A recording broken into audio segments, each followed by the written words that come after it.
I've been looking forward to this show for quite some time. And I know, Michelle, so have you. How are you today, by the way, my dear?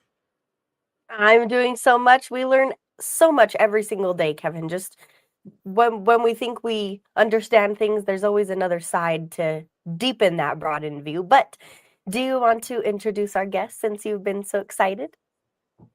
I love. First of all, she's a world traveler. She's had a near-death experience. She's had experiences that have taught her what she is supposed to be doing in life. And she is leading the life of her dreams and how she wants and how the universe has kind of decided that she's going to be part of the healing process for, dare I say, humanity. And I really love the mission that she's on. And her name is Cheryl, and she's a spiritual coach and healer. She works with chakras. She's got a couple of books out, and she is a very gifted spiritual and physical healer or energetic healer. Would that be, have I misstated anything so far? That's quite the intro. Thank you ever so much, Kevin. Well, you are one of the people that are destined to help change the world. And that is, and you say that with complete relaxation and not, oh no, I'm not going to, what kind of an impact that you can have. You've been told what kind of an impact that you can have, haven't you? To an extent, yes. And Yeah. you know, keep finding out. One day is never the same, right? There isn't, there are some people that say, oh, I don't know about tomorrow. I'm scared of tomorrow and I don't know. And it's like every day is a grand adventure. You get to find out more things each day than you have a right to know. And it's just wonderful. And I just appreciate having you here so much. So tell us a little bit about your story and how you came to this place that you're at today. I was born as a soul in a little baby body, just like everybody else. And I signed up for those parents who were not perfect. And I signed up for my life in Edmonton, Alberta, Canada. And grew up, I just had my 64th birthday. So, Brichelle, I don't think you know what that's like, but Kevin, I think you're closer to maybe understanding, probably a little younger than me, maybe. I don't know. Doesn't matter. But back in those days, it wasn't like today. And most children suffered the most common trauma in the world, and that is not having an emotional resource there for you. You learn to hold your emotions in. It wasn't okay to share. Boys were told to not cry. It's just it was a thing. And that is now classified as trauma. It's the ongoing trauma of not having an emotional resource. And because they didn't know what it was like either. They had the same trauma. And I grew up and I married an alcoholic, covert narcissist who I didn't know. And narcissist, I don't even think that word existed back then. Nope, it didn't. Nobody knew, but he proved to have definitely pretty strong issues with alcoholism and was quite emotionally abusive. So I left him with 2 kids. I was a single mom, and it was like, whoa, all right. I kept feeling relief every day when I would wake up after I left him. Then I would kind of think, but what else? And I remember soon after leaving him, one day at an intersection, I'm in my van, no kids in my minivan with me. And I just suddenly felt so grateful to God. Now, I was raised Catholic, but I hadn't been to church. I couldn't remember how long. And I suddenly started crying. I was just so grateful to be alive and to have the life I had.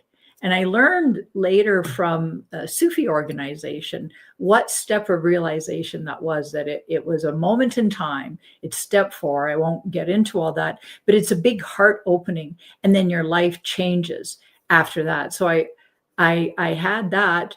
And then soon after that, I was on a beach one day, and my deceased brother, younger brother, who had taken his life, not long before that, I was on the beach with my friend. His spirit came to visit me. And I felt him suddenly like this white ball of light. I'm laying on the beach.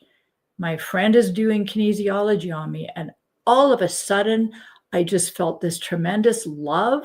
And there was this, I could see through my closed eyes, this big ball of white light. And I somehow knew it was him. I'd never, spirituality was not a word, just like narcissist was not. It was meditation. What are you, nuts? It was not. And so then finally my friend, she was doing all this finger testing, and then she says, it's your brother. And then she said, oh my God, he's here. And I said, I know. So then to be validated by her, and she channeled him. And his message to me was to start meditating. Little did I know it would take me on this journey. 32 years later, here I am on this podcast with you guys. So I was a very unique person at that time, meditating. Nobody I knew meditated, not one person. It was, and that opened me up to start healing myself, my past, and growing. And people just started asking me to help them. And it kind of took off. Well, if you remember that long ago and being raised Catholic, they at that time were actually, meditation, that's of the devil. Don't do that. Mindfulness and spirituality and talking to dead people, they can't talk to you. There was a different time. And thank goodness that we have evolved past that, because when I first started the radio show in 2003, meditation wasn't a thing. Neither was yoga, neither was acupuncture, neither was any of these things. Massage was barely a thing. Reiki was not a thing yet. None of that of the arts that you are so familiar with now were available to a lot of people. And even like you were saying, your parents, my parents were the same way. They did not know how to love. They didn't know what love was because they hadn't experienced it, not from when they were kids.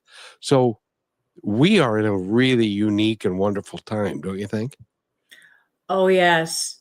Oh, are we? Especially with everything that's going on in the world, as hard as it may seem, as angry as it may make some people or fearful, we are in the midst of a huge growth curve.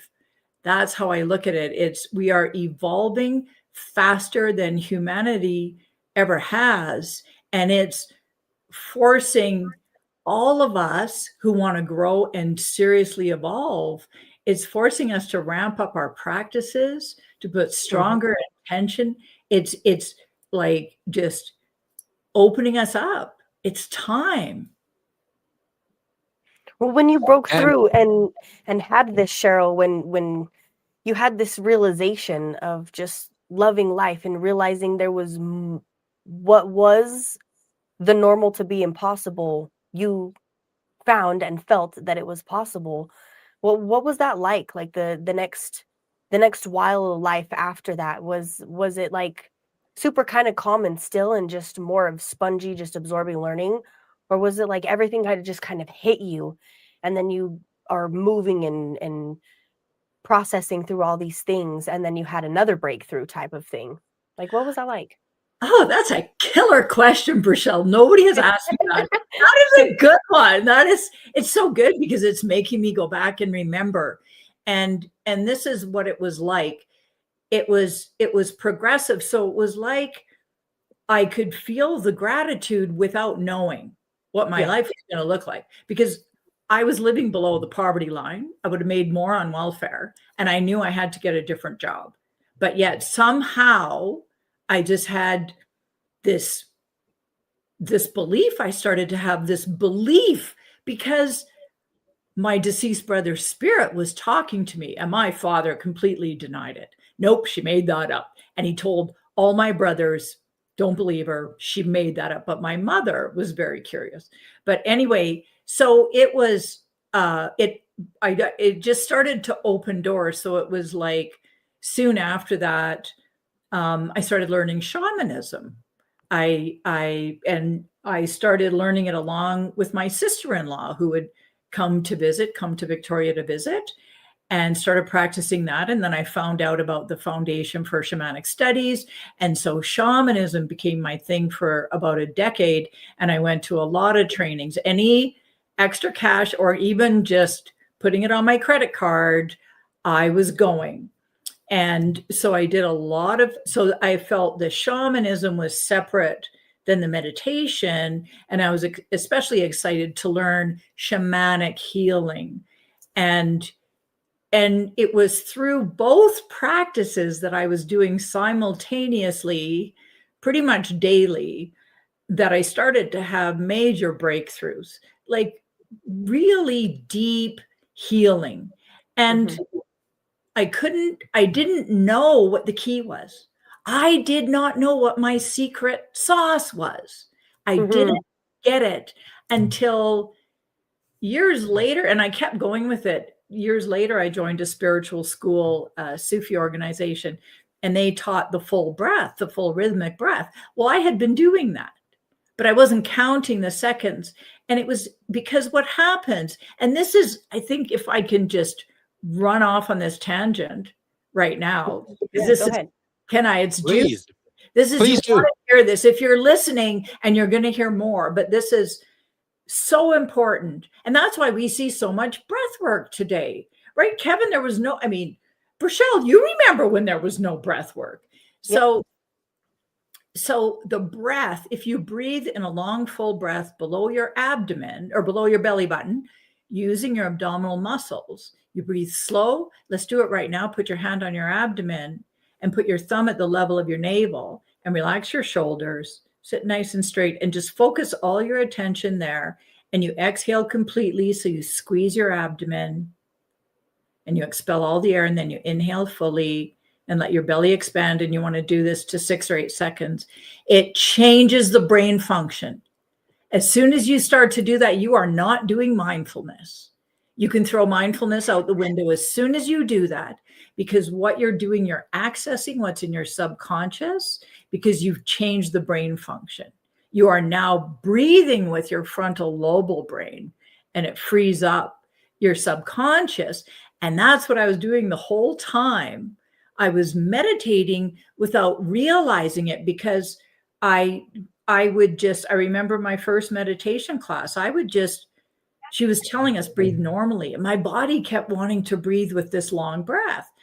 And the instructor always said, no, it's not how it's done. You just breathe with a regular breath.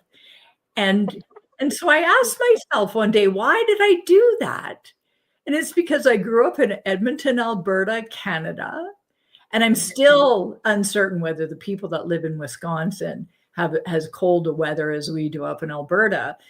But in the winter time, as a little kid, it's so cold all the time. And I would shiver, even though I was bundled up and everything. And I discovered that if I breathed through my nose in long breaths, I would stop shivering. That's all it meant to me. So I started to learn how to calm my sympathetic nervous system early on. So when I would start meditating and going into this stuff, my body would naturally start to do this. And it is the main ingredient in the work I do, is access your subconscious, all the wounds, all the trauma, all the subconscious beliefs that's in there. And you can free it up, and with the same method, empower yourself. authentically. Mm. By the way, Cheryl, I gotta ask you, and we need to take a break. And when we come back, this is just a real quick break, everybody. But I gotta ask you, is this things that you were learning or remembering? We'll be right back. Here's another point to ponder by Positive Talk Radio. A tiny seed was buried in the dirt, covered in darkness, forgotten by the world. But within that darkness, it grew roots, then sprouted into something beautiful. The seasons of struggle you face are not endings, they're beginnings. Trust that growth is happening, even when you cannot see it. You're listening to Positive Talk Radio, where stories of hope live. Here is another point to ponder by Positive Talk Radio. A mother kept an empty chair at her table for years, waiting for her son to return from the war. The day he walked back through the door, broken but alive, that chair became a symbol of hope fulfilled. No matter how long you've been waiting, never give up on the miracle you're praying for. Hope has a way of finding its way home. You're listening to Positive Talk Radio, where stories of hope come alive. And welcome back to Positive Talk with Kevin McDonald, everybody. Brichelle is right there, and Cheryl is with us, and Cheryl is a spiritual coach and healer. And I asked her a very important question because it goes to our core, which is, I believe, and I'd love your confirmation or to deny this, I believe that before you picked your parents, before you actually even got here, you remembered so much more than you did when you were born, because we go through a forgetful period so that we can have a fresh experience to start anew. And so when you were learning these things and the breathfulness and the breath techniques and the things, you were just remembering them, weren't you? Actually, on the break, I just tuned in. I'm like, was I remembering? And I got, well, you could say that, but it was my inner knowing, because even as the kid that was shivering, somehow I knew it was my inner knowing to breathe. I never thought of it that way, Kevin. See, we're doing all sorts of good things, Brichelle, aren't we? Go ahead. Yeah. Yeah, no, it's I have so many things going through my mind as we're doing this, but Cheryl, I think it's so impactful specifically for me, and maybe a lot of other people listening, because I just went through that breakthrough of like, there's nothing really that comes down to what matters more than gratitude. And I think that when you hit that level of awareness and understanding, you can't go back. I was just saying that on the last show, because you have no choice, but how you said your body knew, like it felt comfortable. It felt like I'd already knew how to do that. And I know that you had went through a really traumatic experience as well. Was that after you already had all these breakthroughs and were practicing all these things and doing all that, or was that what set it off? Oh, which traumatic experience? I think you might There have been so many. Yeah. you might be speaking of the near-death experience. And I just want to agree with you here around gratitude. And you know what gratitude does? It takes us into the present moment. It gives us presence. And gratitude is not forced. I tried the journal thing, and it's great for people that do that because it does raise your vibration. If you're doing that, it's awesome. But for me, when gratitude comes naturally, I allow it to expand. And, and gratitude can, I'm sure, as you both know, and the audience as well, it can move us to tears. It can be deep, but it's not forced. It doesn't have to be forced. It can flow naturally. And that, those experiences, when did I go to Africa? 2008. 2008. No, 2008. I traveled. I had you could say this is traumatic. I had a very successful spiritual interior design business, but I was no longer feeling fulfilled. I was at a step of realization that I needed to go through, and I just didn't have the fulfillment. I hired a coach, which wasn't very common back then in 2000. I got her in 2007. And I ended up traveling to Costa Rica, and the long and the short of it, I thought I was going to move to Costa Rica, and I sold everything, and I ended up traveling instead. So I went to pretty much every country in South America, a few countries in Central America, 5 countries in Africa, came back, and then later I went to India for 4.5 months. But that trip was 20 months.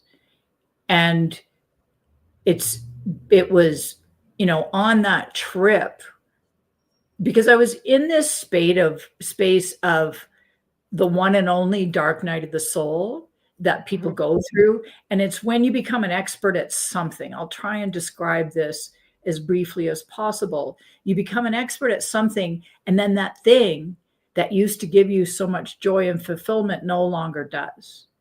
And you don't have that anymore. And it's hard to keep going with it. And you certainly can. And it's often advisable because it's an interchange that needs to happen. Whereas for me, I just had to go on a spiritual pilgrimage.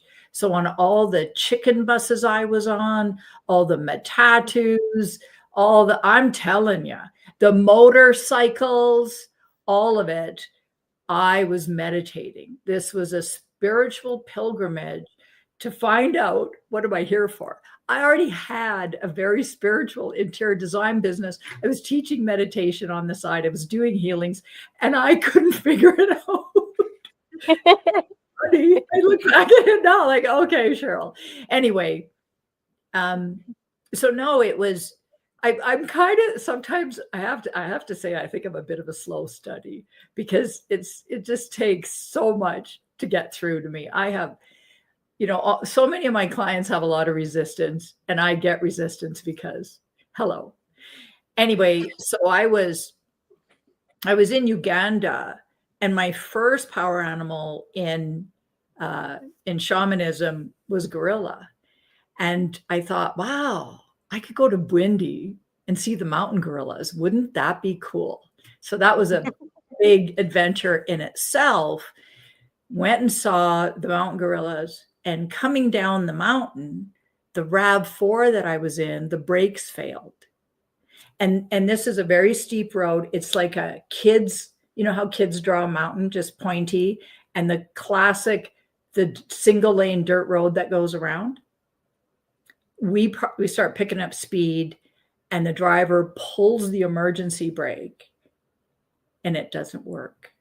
And we are going so fast at this point, and we're all very scared. And so instead of going off the, whether it was a 1,000 or 2,000 foot cliff to our death, he hit the wall to try and stop us. He hit the wall of the mountain, and the vehicle flew up in the air, landed upside down, and continued to do that rolling 4 times until we finally stopped upside down. And then we're sliding down the mountain upside down, and the vehicle is caving in even more and more, all the windows blown out. And I kept thinking, oh my God, we're going to die. We're going to die. We're going to go over that cliff. And then I just said, no, God, please save us. Please save us. And I waited, and I'll never forget the sound of the dirt and gravel in the broken glass. And we're upside down. My chin is rammed into my chest. My rear end is on top of me. And I just waited, and then the vehicle stopped. And then a bunch of people in the vehicle behind us came and started pulling us out. And we were all in very rough shape. But it was like, I knew, and I get emotional right now, I knew I was meant to live, that I had something. I don't know why this is hitting me right now. I just had a very amazing session with a woman that I'm like, so pardon me, but just this deep inner knowing of still not knowing what it is, but knowing that I meant to live and I still had something to do, period. Well, you know, Cheryl, one of the things that you did do was you went to Kenya. Yeah. And Samuel is in Kenya. And Samuel, you probably didn't meet him, but explain what you did in Kenya, because he is in Kibera in the slums of Nairobi, and he's working with kids and stuff. And he's a wonderful friend of the show, and we really appreciate him. But tell us, you're the first guest that we've had since Samuel started listening to the show that says he's going, hey, look, everybody, because there are 25 people in a room listening to you right now. So Wow. tell the folks in Kenya what your experience of Kenya was like. Hey, my friends in Kenya. I love you all so much. I landed in Nairobi. I was taken in a matatu to stay at this woman's house one night, and I slept in a bunk bed in her daughter's room. I was on the bottom bunk and her daughter was on the top. And the next day I went off in another matatu, and I went and lived with the Maasai and Kajinano Nayo Lang. So that means my name is Nayo Lang in Ma. and so I learned to speak a bit of Ma. Sopa Oleng. And then I continued to travel. What I did there was I was there with the intention of helping to stop early forced marriage and forced genital mutilation, which is still predominant among those tribes. I remember the Kikuyu tribe was the largest in Kenya at the time. And so I ate skuma wiki and ugali and all the good stuff and the goat.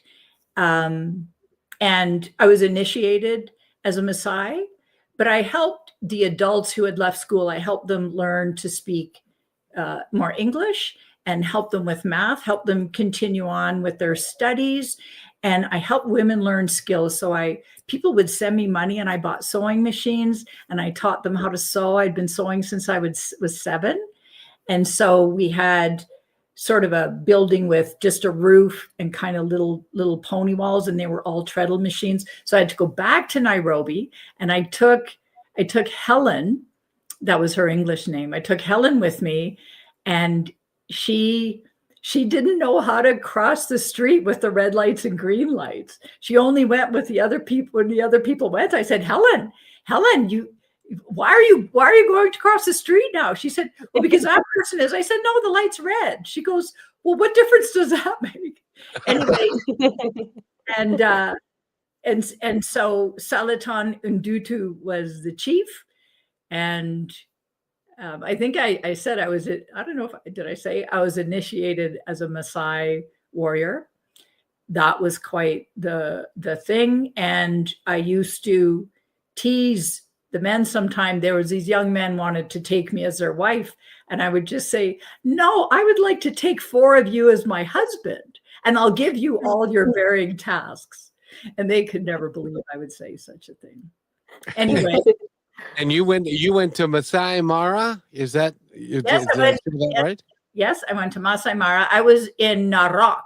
So if any of you know the little town of Narok, Narok, there might have been one stop sign in town, but I was outside of that on the savannah. So I would see the giraffes and the wildebeests, and we had an elephant come into the village. That was very scary. And I went to some of the initiations with all the, slaughtering the goat, there was one I went to, they slaughtered a cow and all of that. And Cheryl, I had a friend when I was driving a bus in Seattle, and his family lived in Kenya.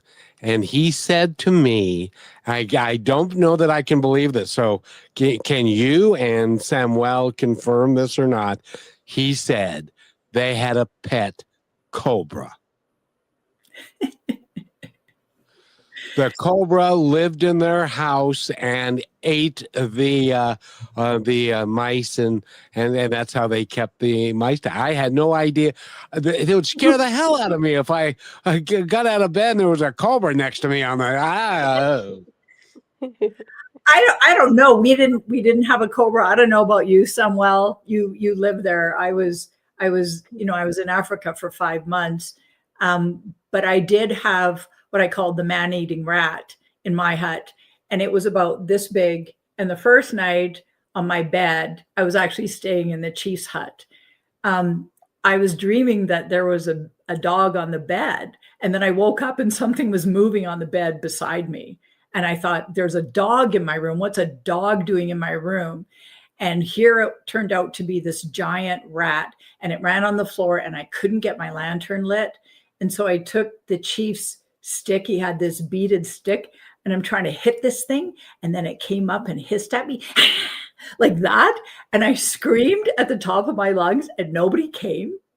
And I was terrified. And then the rat, I heard it crawl up the wall and go out. And I got my mosquito net and tucked it in, and I hung it up somehow and tucked it in all around my bed and slept like that for the next 2 months. And then the next day the chief came and said, oh yeah, there's a big rat that lives in here. And Sinti, one of the warriors, said, well, how big is it? And he said, oh, it's about this big. So they got me a little kitten. And they fed it dried fish to live in the hut with me. And they fixed the hole. They fixed the hole where the rat was coming in. But I called it, and Sinti said, oh, that not good. They bite people. By the way, we're talking with Cheryl Stelt, and when we come back from our halftime break, and Samuel, thank you for participating in the show. And the stories have just been wonderful. And we're going to take our halftime break, but then we've got to talk about your work and your book and all the things that you do to help people. And we might even, you do chakra readings and stuff like that as well. And so we should talk about that. And maybe you can help Rochelle with some of her migraines and some of those and nightmares and stuff like that. So stay with us, everybody. We'll be right back, and we're going to make Rochelle our local guinea pig, if that's all right with you, Miss. Yes, that's fine. I'm in it for the win it. You know this. We'll be right back. You're listening to Brushwood Media Network, the best in syndicated talk, news, and entertainment shows. Are you looking for your daily dose of inspiration? Stay connected to all your favorite shows, music, and news with the Brushwood Media Network app. From Positive Talk Radio to Greatest Vibes Unplugged and so many more uplifting voices around the world, everything you need is right in one place. It's easy to use, too. Always available and designed to keep you inspired 24 hours a day. Go to BrushwoodMediaNetwork.com and download the app, and you will always have Brushwood Media available on your smartphone. Download it now and make inspiration and music and conversation part of your everyday. And welcome back to Positive Talk with Kevin McDonald and Rochelle. And by the way, Cheryl, you probably don't know this because I haven't told you this, but on the Brushwood Media Network, Rochelle and I do a music show now as well on Monday through Friday at 9 a.m. Eastern. And we play some of the music that predates Rochelle by like 30 years and stuff. I mean, for me, it's contemporary, but for her, it's like, oh yeah, this is really old stuff. But she loves old music and stuff. So we do that, and that's Monday through Friday on the Brushwood Media Network. And we're talking with Cheryl Stelt. Is that correct? That's correct. Yay! I did it. Good job. And her website, and I'll screw this up. So Rochelle, her website is. Yes, visit her website, starofdivinelight.com. There is so much there to see. And we appreciate having you here. You've written a couple of books. You work with chakras. You work with healing people. Describe how that process works, because it's just energy, right? That's right. It's energy. And so I used to do it all in person. And then I started getting requests to help people online. And so I started doing that. And when I moved to the US, it started to just be all pretty much online, because the reason it works so well, it really makes no difference whatsoever, because we are all one. We're all you could say, part of the same grid. We are all an aspect of source, of the creator. Separation really is an illusion. So it doesn't matter where you are in the world, I can work with you. So I have people that come to me, they're mostly feeling blocked in their lives, that they're just having a heck of a time moving forward. So I wrote my first book, Heal Your Neck Issues and Let Your Throat Chakra Shine, because all my clients seem to have throat chakra issues. And I thought I had more throat chakra issues than anybody else. But what happens is our earlier wounding, especially the wounds in the lower chakras, the root chakra, all come up, and the throat chakra is like a bottleneck. It's the narrowest part of our body. And so the energy gets trapped there. And it's so much about speaking your truth, feeling seen and heard. But the ultimate level of the throat chakra is to express all that you truly are, a divine being here in form at the highest level, and why you are here. And then I started working with coaches and helping them attract clients like people were just finding me, and I had these other coaches saying, how are you doing that? And so I said, well, come and work with me. And then I wrote my client magnet book, The Coach's Guide to Attract Ideal Clients Through Spiritual Practices, Spiritual Awareness.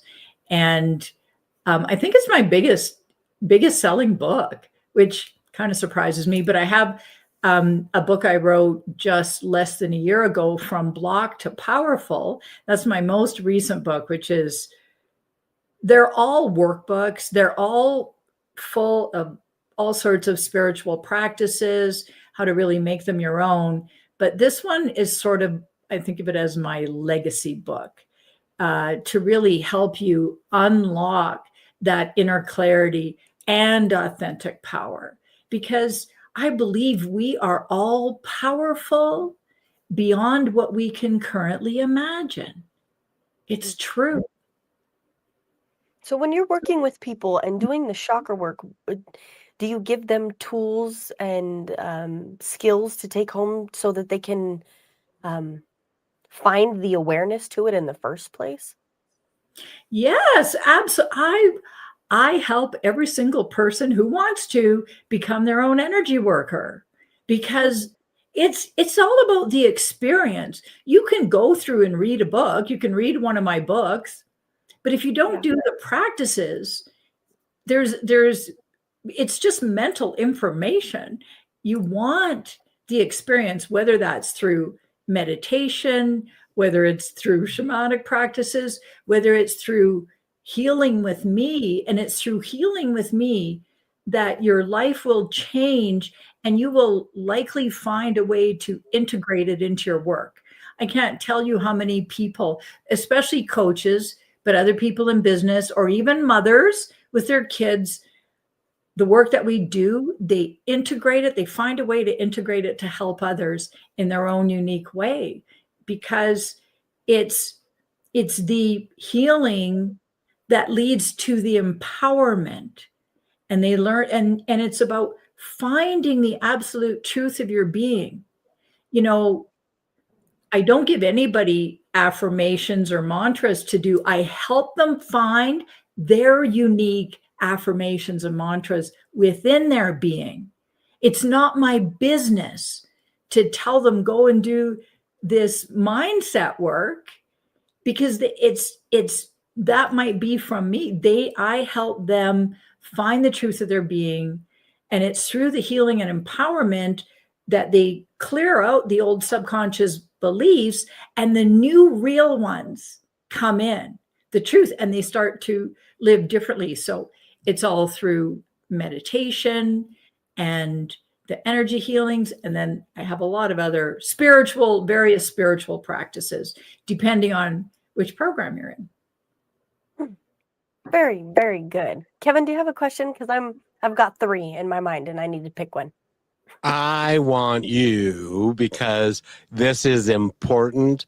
Cheryl, I consider Rochelle's like in graduate school, and she is learning, and she is asking. You would not believe how many times what you said earlier happens a lot, which is nobody's ever asked me that before.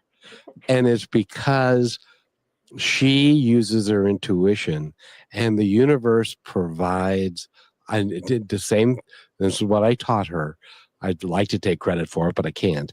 The universe provides her with questions that are relevant to not necessarily even you or me, but for somebody in the audience who needs to hear what you're going to say. It's pretty remarkable, and so she's learning so much. But if you've got 3 questions, my dear, go for it. I want you to ask them all, baby. Well, there's 2 that are kind of mixing together. Because when we're talking about chakras, the one thing that popped in my mind, Cheryl, was when you learn that your body also stores memories, not just your brain. That's where I started to come in with the chakra stuff. I've always seen auras. I'm very strong in mediumship, whether I like it or not, and my tuition is insane. Since I've been so grounded and so present, because like you said, those gratitude moments, I don't have to wake up and write them down. They happen throughout the day, and it stops me in my tracks, and I'm able to be in that moment and live through that every day. But focusing on these chakras and releasing these energies, sometimes you're not really even thinking about it. Like how you say you meditate, but it's not, you don't sit down on your little stool and light your candle and have your smell, and it's kind of just happens, all based off of your presentness and your breathing. And as I've worked through learning these chakras, and when they release that emotion, there's memories tied to that. And although it is extremely heavy to the point of feeling my heart hurting inside my body, there's something in my soul that is deeper than that, like physically, I don't feel like I should be able to survive going through this, because it's not even reliving it, but kind of accepting it so that it can go away is this huge process. And I think I've realized a lot of people that are trying to work on that's exactly where they get stuck, because they think this is never going to end. I am going to keep working on this energy, and I'm going to release these chakras, and it's just going to be this never ending flow of things that won't stop coming up. Did you experience that, and what was it like getting through it? Yes, I know what you're talking about, and I'll tell you. Can I give you a tip? Yeah, for sure. Differently? Because what happens in the subconscious, and I didn't know this when I first started. In the subconscious, our wounds and trauma is stored primarily through the physical sensations. So you feel things in your body. You might feel pain. You might get sick, whatever it is. It might be tingling, warmth, whatever it is. And emotions. Mm-hmm. It is not through linear memory. Yeah. All memories of trauma are fragmented. But what happens when we focus on the memory, our left brain, the right brain is the subconscious, the left brain is the linear thinking brain. Our left brain wants to fill in all the blanks. Not necessary. Absolutely not required. Just focus on the emotions and the physical sensations. The emotions are the deepest layer. So it kind of goes, the most superficial layer are the fragmented memories. Mm-hmm. The next layer is the physical sensations. The deepest layer are the emotions. And, it's proven that trauma is imprinted in the brain in this way through physical sensations and emotions, and any memories are fragmented. But whatever the trauma was, it's not so much about what happened. It's the lingering feeling of uncertainty throughout the rest of our lives that we're left with. So so try and stay out of the memory. You can recognize it, but always bring yourself into the emotion. Say, how did I feel? What was the emotion I could not fully feel at that time? And you allow yourself to feel it. And I remember doing this work years ago, and it was all I could do to take one more breath. I remember being stuck in this emotion of utter disgust, and I just wanted to jump out of my body. I had no memory with it. It was so horrific. And I would say to myself, just one more breath, and I'm bawling my eyes out. So you can cry on the exhale. So I would inhale, it'd be like this, a long inhale, then woo, then I'm crying on the exhale, and then another, and then I'd be just one more and inhale. Now, that's a way to do it, and it can be a real catalyst for change. That's more of a cathartic release. And modern psychology will often say, but you go too high up in the bell curve. If anyone's heard of the bell curve, when we have trauma or we upset, when you go to the top of the bell curve and you kind of lose it, it's hard to come back down and reintegrate easily. So there is a lot of theory out there and belief and practice that you only go so high in the bell curve so that you don't reach that. So I'm mixed. I was desperate for change. I would do anything because this was working for me. And so I stuck it out multiple times. I can't tell you how often. And then at times I would have to have a nap. I'd be like, I got to sleep. And I would sleep for 2 hours and feel like $1,000,000 the next day. So it's sort of, how desperate are you is my question. If you're like, no, I'm ready to take it slow and more calm, then don't let yourself get too high in the bell curve. If it gets to be too difficult, this is what you do. You open your eyes and you find a spot in the room and you focus on it and you breathe. And you can say something like, I'm here, I'm present in the room, this is where I am, I feel my body. And you wait and it'll calm down. And then you go back in when you're ready and you work with the breath again. And if it goes up that high, again, you can do the same. But what I find with people that I've suggested, when they meditate and they're just so traumatized, especially older people, and it's just so much trauma over decades that they go into the top of that curve, that eventually they get the hang of it. And then they can go deeper and they don't have to do that anymore, that it all becomes manageable. So it can also be like your system can only handle so much in the beginning. Like I've had meditations where I'm bouncing around. It's way too much energy for my physical system. But you don't, it's not necessarily healthy, but regardless, you will get the hang of it and your capacity increases. So as a practitioner, I've been doing this almost 32 years. So my capacity, there's nothing anybody can come to with me anymore that I can't hold them in, and just like you, my intuition, I know exactly how to support them and move through it. So it's not so difficult and I don't get that sort of response anymore. So I hope that was helpful. Yeah.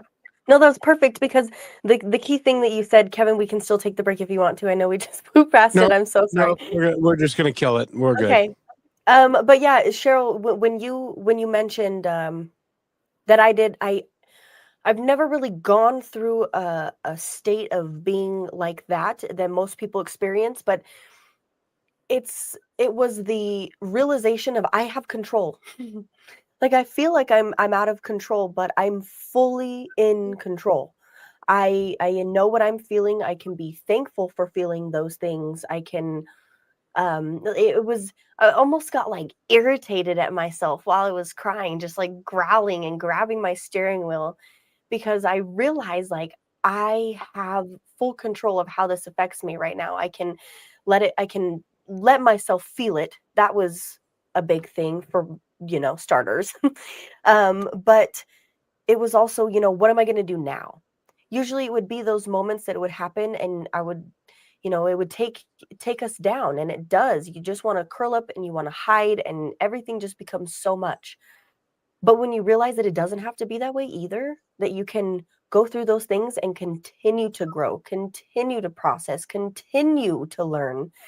And like Kevin will tell you, I missed 3 days last week. I mentally, emotionally felt so unstable just by everything being so heavy, and I did sleep. That's all I needed. I just needed to go to sleep, not think about it, not feel it, not analyze it, not fix it. And I also came to a state of, maybe sometimes we over process what we think we need to release, or we're trying to, well, this affects me that way and I need to figure out exactly why. And it's we play this push and pull game with ourselves, but there's a key word that I mention a lot lately, and I want to say this too because I want your perspective. But when I fully surrendered, I gained full control. And even though it sounds like it makes absolutely no sense and it's backwards, it makes sense, right? It totally makes sense, because when we fully surrender, we're surrendering to the divine. We are no longer on our own. Mhm. Humans, we are so conditioned that we have to be the ones in charge, that we have to be the ones in control, that we're doing it on our own, or we might have the help of another human. But true surrender is allowing yourself to be either in, whether it's unity consciousness, or it can be done for you. I can't tell you how many healings I had done where I just had spiritual beings working on me. I just surrendered. Okay, here they come in, and I'm like, wow, all right, thank you. That's amazing. It's relieving. Yeah, you take the wheels. I gotta ask you, because years ago when I made the conscious decision, I had the opportunity. I was working with a spiritual group, and I had the opportunity to meet some of my spirit guides. And then for me, that taught me that they were absolutely real, and it wasn't a matter of conjecture. And maybe they are, maybe they're not. They're absolutely real. And so when I said to them, okay, I'm going to leave it to you guys. You guys tell me what I do next. And then things magically started to just line up chapter and verse to get me to where I am now. And it was all because it was like I had nothing to do with it. It was like they were saying, oh, finally, the dumb son of a gun is finally admitted, and he's going to let us do our work. And so they went to work to do it all, and everything lined up just perfectly. And it continues to do that to this day. And so, and I never called it surrender, because it wasn't, for me, it wasn't about surrendering and letting go. It was about asking for their guidance and giving them permission to do what I had always wanted them to do and was actually contracted to do with them before I was even born, if that makes any sense at all. Yeah, Totally. totally. And I have to tell you too, because me and Kevin doing this work, I can't tell you the amount of times where I've called him randomly and I'm like, Kevin, it makes sense. I understand now everything you were saying. Oh my God, like, this is real. It's possible. And it's right in front of my face. Do you have people that come to you and they're just so excited or so thankful because everything that they learned in a split second clicked and things were just so much better in life? Yes. What's that like for you? Well, I get that. I've also gotten, in the last couple months, some women think I'm working on their husbands. And I say, no, I'm not. What are you doing to my husband? You're doing something, aren't you? Because he's really different. And I'm not working on their husbands. what's happening is they have such drastic change that the husband can no longer stay the same. And so what I often will see, I started there. Was joking with a group of the women I work with, and it's yeah, your marriage is either going to improve or you're going to be filing for divorce if you come and work with me. It's going to go one way or the other. But it's more what I get, not so much what's making sense. Yes, I do get that, but they're blown away with things they say and blown away with their own behavior. I can't believe I did this. And it just happened so easily. I would have never done that before. Oh my gosh, it was amazing. And that's sort of the reports that I get. That's awesome. And Cheryl, I do have to tell you, because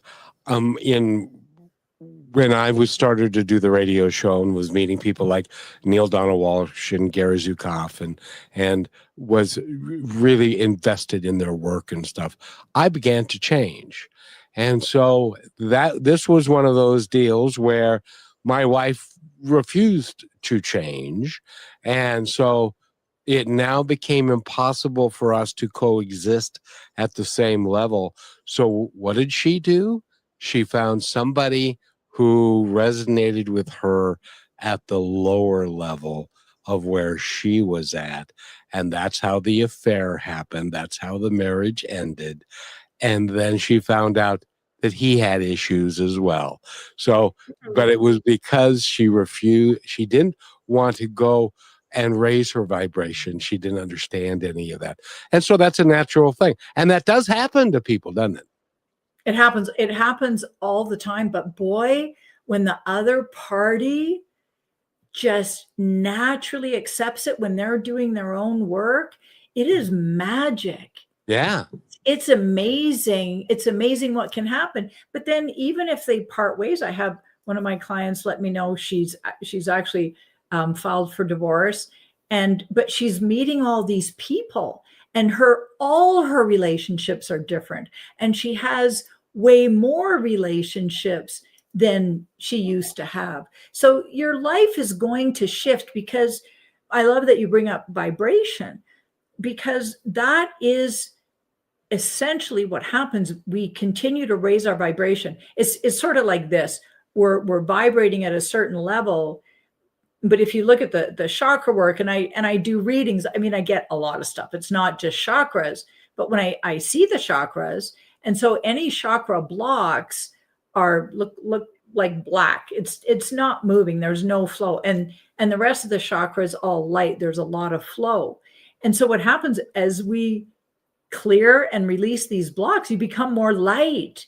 You become more light, which raises your vibration. And then what you attract changes, and it also depends what level of realization you're going through at the moment, because there are the surrender steps and there's the steps of mastery where you're meant to be doing. So it all kind of becomes very complex, but it was perfect when you were introduced to your guides. That was a surrender step for you to open up and allow them in and to receive that information. It was so timely. And we've only got a minute, but I needed to get this question in. And first of all, is it your birthday? No, it was my birthday last week. Oh, well, that's close enough. Happy birthday. Thank you. I'll keep going with my birthday. As you get all month. And the question from my team here is, what is the connection between purpose and personal fulfillment? They're one and the same, aren't they? Or are they different? You can have personal fulfillment in a lot of areas, and it can be from things that you do, but purpose is more a way of being. We start out by it being things that we do, and it doesn't have to be your career, but purpose is a way of being. It's really being in your love and being in your light, being present and not being dragged down by fear, by worry, by that lower vibration. And that is more purpose. And you bring that to everyone, every situation, everything you do, everything you say, and you radiate that. So to me, they're a little different. Beautiful. Cheryl, I've got bad news for you. You're going to have to come back because we've I run out of would love to. Yes. we've run out of time, and we've got so much more to talk to you about. And but Rochelle, if somebody wants to reach her, how do they do it? Yes, go reach Cheryl at her website and get curious with some of the stuff in yourself and heal. starofdivinelight.com. And as Kevin said, we have to have you back, Cheryl. It's been truly an honor. Thank you so much for spending this time with us. I would love that. It would truly be an honor. Thank you both. The gift that you give is that the experiences that you've had in your life have led you to become the person that you are today, which is going to then lead to the person that you're going to be tomorrow. I feel it pisses me off so badly that Rochelle is so young because she's learning so much, and in 40 years she's going to be just like you. I guarantee it. I think a lot sooner than that. But again, thank you very much. And your website again is starofdivinelight.com. And go there. She's got several books, and we need to have you back so you can talk about those. And you honor us with your presence, really. Rochelle, do you agree? Yep, 100%. Thank you for being able to end such a powerful Monday with us and lead us into the week. And everybody join us back tomorrow because there's more goodness to come. Thank you so much. You're both great blessings in the world.